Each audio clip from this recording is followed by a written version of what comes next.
Olá, Eliana aqui.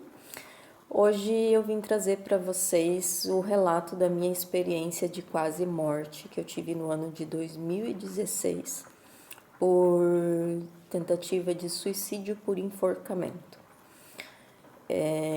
Eu escrevi o relato, então eu vou estar a maior parte do tempo olhando para a tela do computador e lendo aquilo que eu escrevi, que é para eu não me perder, não, sair de uma parte da história e ir para outra, ou às vezes até estender demais, que daí a gente tem costume de ficar contando muitos detalhes e acaba estendendo muito a história, então eu já faço assim, já para poder manter sempre o foco ali da história. Então vamos lá. Era março de 2016. Em breve eu completaria 27 anos, mas meu sentimento era de cansaço de viver, uma desesperança completa. Essa já era a minha quarta tentativa de suicídio. As 3 primeiras foram de forma medicamentosa, e eu já tinha em minha mente que na próxima não haveria erro. Eu venho de uma família cristã evangélica. Fui criada e frequentei uma igreja chamada Congregação Cristã no Brasil até os meus 17 anos. Eu cresci ouvindo que se colocarmos uma corda no pescoço não teria volta, pois os próprios demônios se encarregariam de puxar até o fim. Não me julguem, eu só estou compartilhando a minha experiência pessoal e tudo o que tinha sido me ensinado até aquela época. Como eu saí da igreja que mencionei anteriormente, eu tinha dentro de mim muitos ensinamentos e crenças que me foram passados de forma errônea. Eu acreditava que tinha cometido um pecado de morte, que tinha perdido a salvação da minha alma, a vida eterna com Deus no céu, e que a minha alma iria arder no inferno eternamente. Então eu já pensava, não adianta fazer mais nada, não tem mais volta. Deus me odeia, me rejeita e me repudia. Eu levava a vida como dava. E em 2016 eu me vi com o divórcio do primeiro casamento, que aconteceu um ano antes, um empreendimento falido, uma vida financeira completamente escassa, onde ou eu trabalhava para comer ou para pagar o aluguel de onde eu morava. Cheguei ao acúmulo de aproximadamente 60 mil reais em dívidas. Para alguns, pode ser pouco, para outros, muito.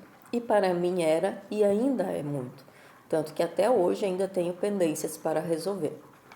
Todas as amigas que eu tinha na época acabaram se afastando de mim, devido a um novo relacionamento amoroso que me envolvi. Um relacionamento completamente tóxico e abusivo, no qual resultou em separação, durando apenas 8 meses.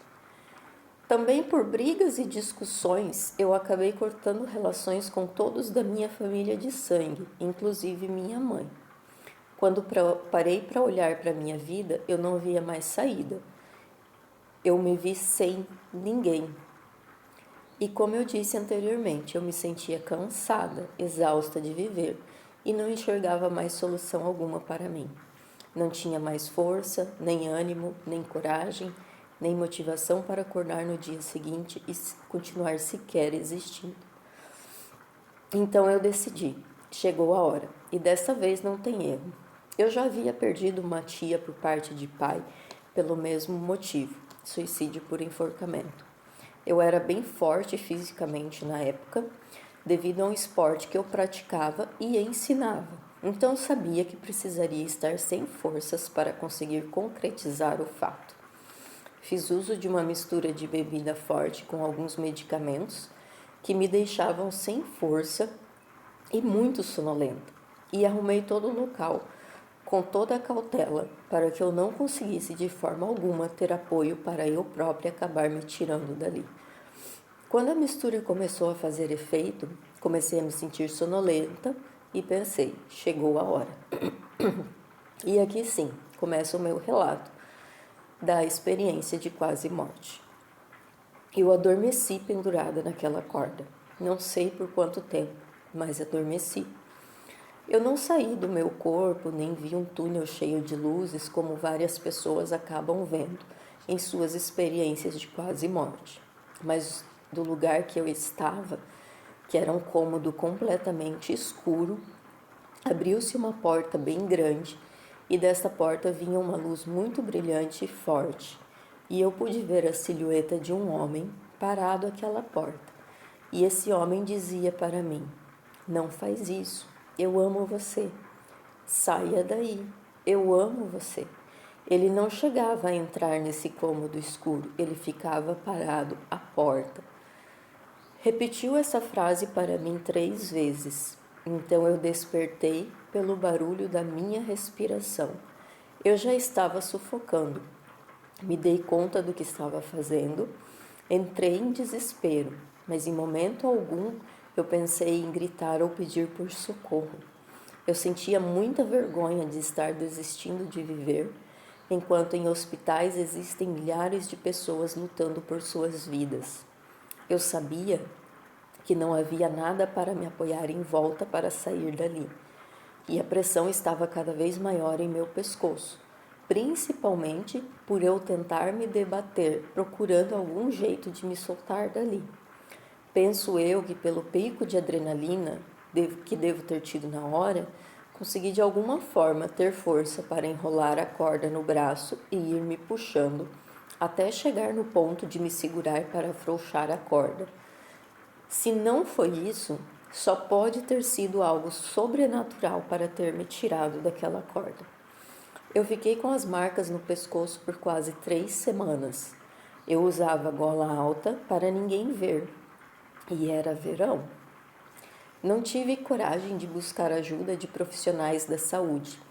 Tinha medo de ser internada como louca, e eu nem sabia que podíamos encontrar ajuda até mesmo no SUS para essas situações. Recentemente, fiz uma pesquisa breve sobre o que acontece com o corpo quando ocorre o enforcamento e me deparei com alguns detalhes que me surpreenderam e eu gostaria de compartilhar com vocês. Entre 10 a 20 segundos ocorre a perda de consciência devido à interrupção do fluxo sanguíneo para o cérebro. De 30 a 60 segundos ocorre a hipóxia cerebral acentuada, movimentos involuntários, como espasmos ou convulsões mioclônicas, e grande chance de parada respiratória.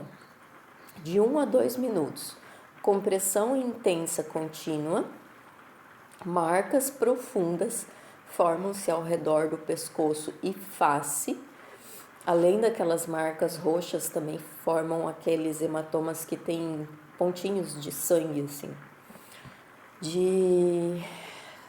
O cérebro começa a sofrer lesão hipóxica.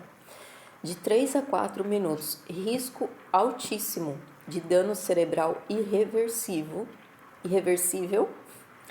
parada cardiorrespiratória e, se não houver intervenção imediata, óbito provável.